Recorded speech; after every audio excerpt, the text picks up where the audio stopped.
A few months ago, we took our Durango fifth wheel down to Florida for an extended stay. During one of the weeks, the weather climbed into the high 80s, so we turned on the main air conditioner. When the motor kicked in, what greeted us wasn't a very welcome sound. That sound is really annoying, and I need to figure this out and get it fixed, so let's hop to it.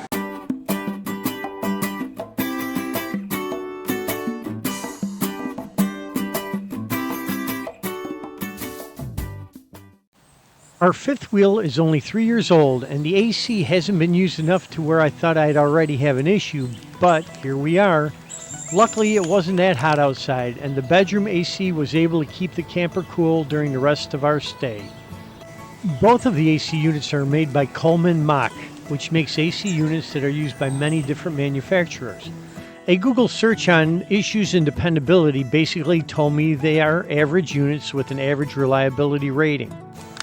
At the campground, I did do a bit of exploratory poking around, and it was apparent that one or both of the fan bearings were causing the noise. I went on Amazon, found a replacement motor, and ordered it.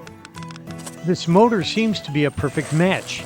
I chose to get an aftermarket brand as there is a substantial cost savings, so we'll see if it lasts any longer than the original OEM motor. As an added plus, it even came with a replacement capacitor.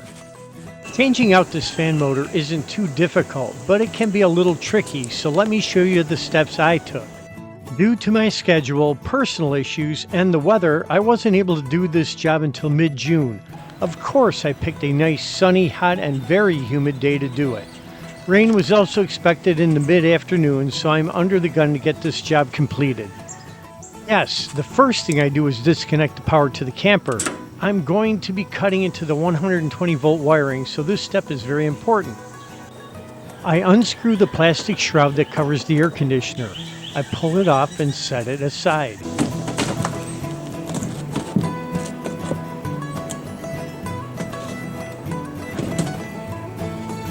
The motor is easy to get to, but tricky to remove. The first thing I do is put a piece of tape on one of the rear fan blades that is in line with the front edge of the plastic shroud. Using a hex key, I loosen the rear fan blades from the motor shaft and slip it into the rear opening. This will give me some maneuvering room. There is a bracket at the bottom of the motor that secures it to the base, and I unscrew the 2 screws holding it down.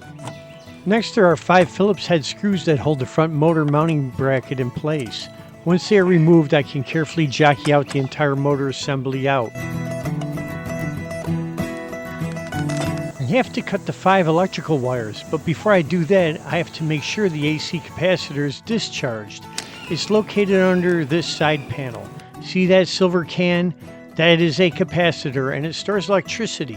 Since I don't want to accidentally get a really nasty jolt, I need to be sure there isn't any voltage remaining in it. It's been months since I powered this unit up, and the capacitor probably doesn't have a charge in it, but to be certain, I use a screwdriver blade to carefully short the top capacitor terminals to discharge it. The current capacitor is working fine, so this new one will be a spare. Now I can use my wire cutters to safely snip the leads. I don't want them too short as I'll be reattaching the new motor to them. I use an Allen wrench to remove the squirrel cage blower. Before I do that, I first measure the distance between the plate and the blower so I can reinstall it correctly at the same distance. The old motor is free and I pull it out of the AC unit. I have to remove the front mounting plate. There are 4 nuts securing it to the motor, and they are under this foam gasket. If I try to remove the foam, there's a very good chance that it will rip and I'll ruin it, so I decide to cut the foam from over the nuts and spin them off. The small holes in the foam aren't going to affect anything. In order to make a secure electrical connection, I like to use these connectors I picked up at Lowe's. They have lock levers, so if I ever need to do this job again, I can simply pull up the levers and swap out to the new wires. They are also supposed to stay more secure than wire nuts. I put the front mounting plate and the plastic blower fan on the new motor.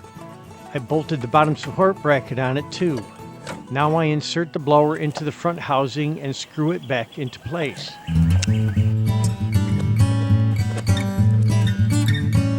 rear fan slips onto the new shaft and I align it with the tape and tighten it down. I make sure the fan doesn't rub against the shroud. I make the electrical connections and it's time to test it.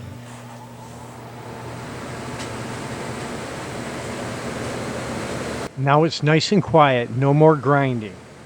As a reminder, here's what it sounded like before. That's a big difference.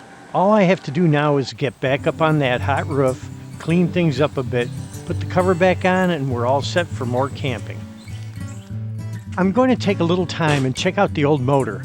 Possibly I can repair it and keep it as a spare. I really don't have high hopes, but hey, you never know.